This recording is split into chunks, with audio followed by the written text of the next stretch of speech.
Il faut que ça réussisse cette année. Oh, il faut que ça réussisse. Dieu ne voudrait pas que tu finisses l'année prochaine en faisant exactement le même rapport. Disons, Seigneur, ça s'est encore passé comme l'année passée. Oh non!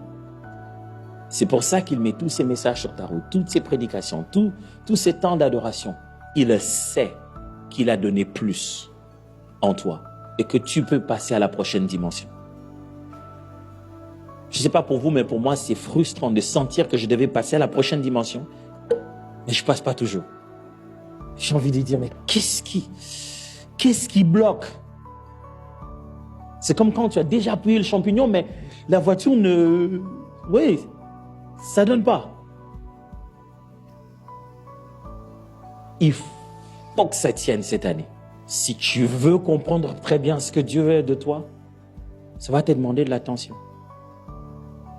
Et tu dois frapper très vite les choses qui te prennent l'attention. Parce que quand c'est leur tour de te frapper, tu regretteras toute ta vie. Tu vas regretter de te dire, ah. Vous savez, quand vous restez dans la présence de Dieu, c'est une force qui dompte ta volonté. Ça devient le pouvoir de ta boussole.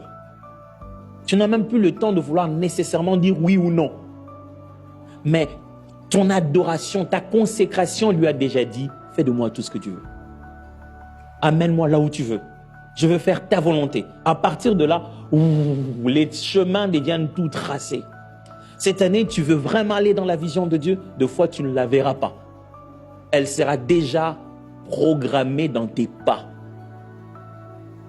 Et ça, il faut réduire cette distance, s'approcher. Cette année, défie-toi toi-même en disant, je veux devenir plus proche de Dieu, plus proche de ma Bible, plus proche de ma propre relation avec Dieu. Allez, tiens, je vais te défier. Quelle est la dernière fois que tu as mis tes genoux au sol pour prier? Une des choses qui nous empêche de percevoir la vision de Dieu pour nous, c'est la distance qu'on a de sa présence. Il y a des choses que tu ne comprendras pas comment tu l'as fait.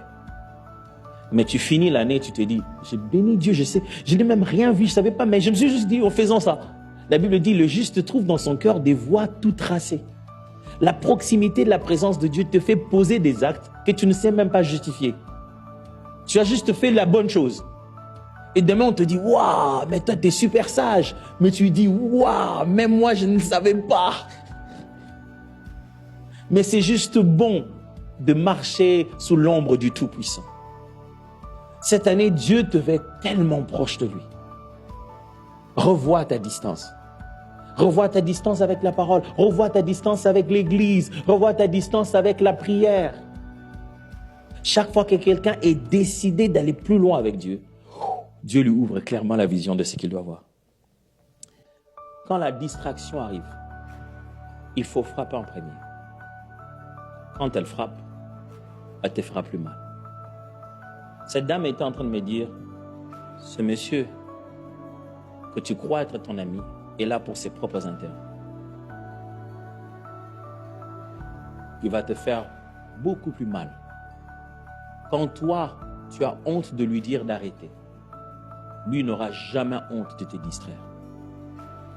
Tu retiens tes coups pour lui demander de s'éloigner de toi. Il n'en retiendra pas lui pour t'empêcher d'accéder dans ta destinée. Alors, ton téléphone ne s'éteindra pas de lui-même. Éteins-le.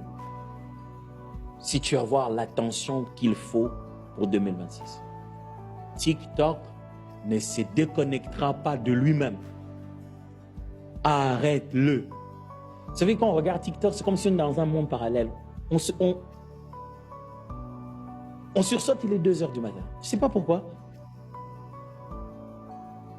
Si tu veux comprendre très bien ce que Dieu veut de toi, ça va te demander de l'attention. Et tu dois frapper très vite les choses qui te prennent l'attention. Parce que quand c'est leur tour de te frapper, tu regretteras toute ta vie.